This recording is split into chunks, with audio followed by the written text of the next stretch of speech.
Hello student, आप सभी का फिर से एक बार 12th कॉमर्स में स्वागत है। हम देख रहे इकोनॉमिक सब्जेक्ट का chapter number 2 utility analysis. Utility मतलब क्या? Want satisfying power of a commodity, it is known as utility. Utility के हमने क्या देखे? फीचर्स, टाइप्स, कंसेप्ट एंड अब देख रहे हैं हम law of diminishing marginal utility. उसका हमने एजम्पशन पढ़ लिया है। तो आज हम देखने जा रहे हैं exception to the law of diminishing marginal utility. तो फर्स्ट एक्सेप्शन है हैबिट्स। हैबिट्स का एक्सेप्शन ऐसा है कि आप आपकी जो भी हैबिट्स है वो हर एडिशनल यूनिट पे इंक्रीज ही होती जाती है, ना कि डिक्रीज होती जाती। इसके लिए एक एग्जांपल देखते हैं। सिंगिंग। सिंगिंग आपकी हॉबी है सिंगिंग, तो सिंगिंग आप जितना करेंगे उतना ही आपकी मार्जिनल यूटिलिटी उसके लिए बढ़ती जाएंगी। इसलिए वो एजम्पशन है, एजम्पशन ना होके वो एक्सेप्शन दिया गया है law of diminishing marginal utility का। This situation ignore the assumption of continuity and homogeneity. Second देखते हैं माइजर। माइजर मतलब क्या? जो बहुत ही ऐसा कंजूस इंसान होता है ना, इसका ये एग्जाम्पल है। तो देखते हैं माइजर के एग्जाम्पल के लिए क्या है। एक माइजर पर्सन है, उसके पास वो एडिशनल यूनिट भी, अगर एडिशनल पैसा भी थोड़ा सा बचा लेता है तो उससे बहुत मार्जिनलिटी मिलती है उसे। इसलिए वो एजम्पशन है होमोजेनिटी का। मतलब क्या? उसे जितना पैसा मिलेगा, वो जितना बचाएगा उससे, तो उससे वो मार्जिनल यूटिलिटी उतना ही दुगनी देगी।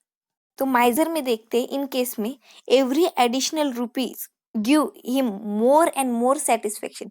Marginal utility of money tends increase with any increase in stock of money. This situation ignore करती है assumption of rationality को। थर्ड देखते हैं एडिक्शन। एडिक्शन मतलब क्या? जिससे नशे की आदत लगती है वो इंसान। अगर वो ड्रंकर्स है, मतलब वो शराब पीता है, अल्कोहल लेता है, तो वो हर अल्कोहल की ड्रिंक के बाद उसे उसकी रिपीटेशन लग जाए। मतलब वो कितना भी ड्रिंक करेगा तो उसे उसमें से ज्यादा यूटिलिटी हमेशा मिलती रहेगी, ना कि वो डिक्रीज होगी, बल्कि वो हमेशा इंक्रीज ही होती रहेंगी। इन कंडीशन में ये इग्नोर करता है एजम्पशन ऑफ रैशनैलिटी को। फोर्थ है power. Power is an exception to the law of diminishing marginal utility because person acquire the power. He more utility. He give more utility. He desire to have more and more of it. However, he ignore the assumption of rationality. Fifth देखते हैं money. Money का concept क्या कहती है? Marginal utility of money never become a zero. आपको अगर पैसा मिलता रहेगा तो आप ये कहेंगे कि मेरी सेटिस्फेक्शन, अब मेरी मार्जिनल यूटिलिटी कम हो रही, बिल्कुल भी नहीं। आप हमेशा मार्जिनल यूटिलिटी, जितना पैसा मिलेगा उतनी आपकी मार्जिनल यूटिलिटी बढ़ती जाएगी, क्योंकि मनी मीडियम ऑफ एक्सचेंज है। आप कोई भी वांट इससे सेटिस्फाई कर सकते हैं। For example, marginal utility of money is more to the poor person than to rich person. अगर बहुत ही रिच पर्सन है, उसे कितना भी पैसा कितना भी गया उसे फर्क नहीं पड़ता। पर जो पुअर पर्सन है उसे मार्जिनल यूटिलिटी बहुत ज्यादा मिलती है रिच पर्सन से। इसी के साथ हमारे exception to the law of diminishing marginality खत्म होती है।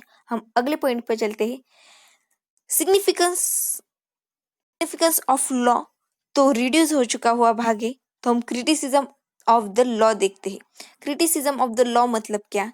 इन सभी चीजों को इग्नोर करके कुछ नया दिखाना। मतलब ये सभी चीजें गलत है, ये जो बता रहे हैं इतना उतना ऐसा वैसा, तो वो किस तरह से कुछ साइंटिस्ट ने क्रिटिसाइज किया है वो देखते हैं। फर्स्ट है अनरियलिस्टिक एजम्पशन। आपने कभी काउंट की है यूटिलिटी? मुझे एक ग्लास पानी पीने से मुझे एक यूटिलिटी मिली, 2 यूटिलिटी मिली, वो मेजर नहीं कर सकते। पर law of diminishing marginal utility का एजम्पशन क्या करता है? वो कार्डिनल मेजरमेंट है। तो यही अनरियलिस्टिक एजम्पशन बताए गए हैं। The law of diminishing marginal utility is based upon the various assumptions like homogeneity, continuity, consistency, rationality, etc.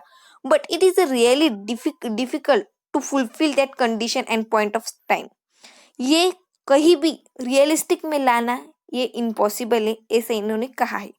Second है कार्डिनल मेजरमेंट। आपको अभी बताया कि यूटिलिटी हम मेजर नहीं कर सकते, वो किसी भी तरह हम काउंट नहीं कर सकते। It is not possible because utility is psychological concept है। थर्ड नंबर का है इंडिविजिबल गुड्स। इंडिविजिबल गुड्स मतलब क्या, आप किसी एनिमल को डिवाइड कर सकते हैं, ये कमोडिटी आपकी वांट सेटिस्फाई तो करती है मिल्क देकर वगैरह वगैरह, पर इंडिविजिबल गुड मतलब क्या कि उसे हम बांट तो नहीं सकते ना।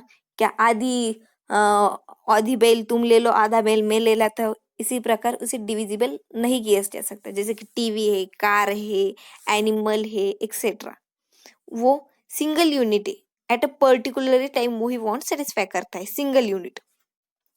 फोर्थ देखते हैं constant marginal utility of money.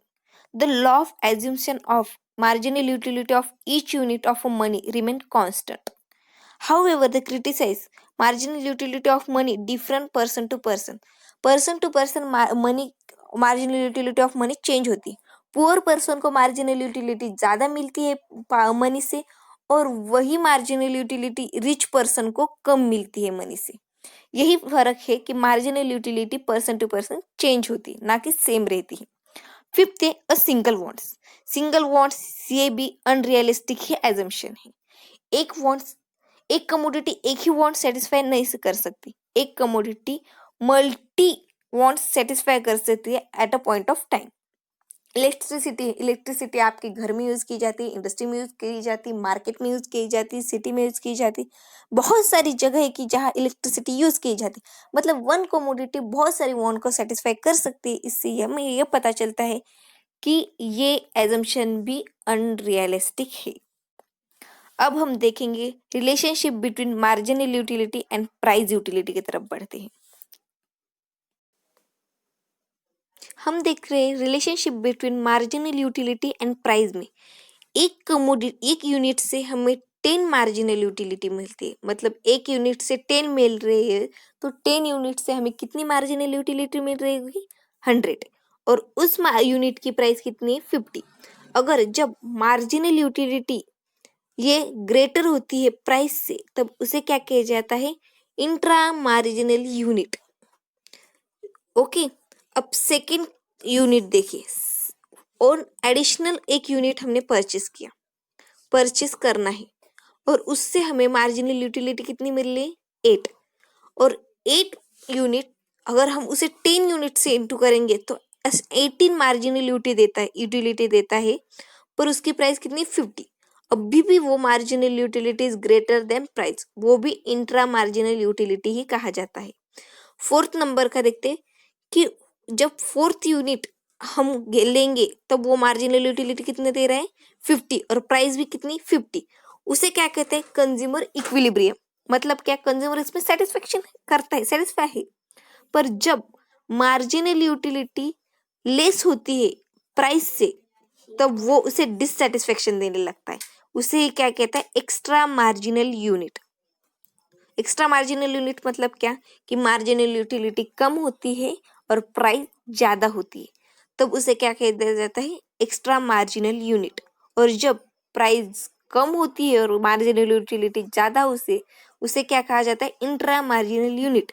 और जब प्राइस और मार्जिनल यूटिलिटी इक्वल होती तो उसे क्या कहा जाता है, कंज्यूमर इक्विलिब्रियम। इसके साथ ये चैप्टर खत्म होता है। अगले चैप्टर के साथ मिलेंगे नए चैप्टर के साथ। Thank you for watching this video.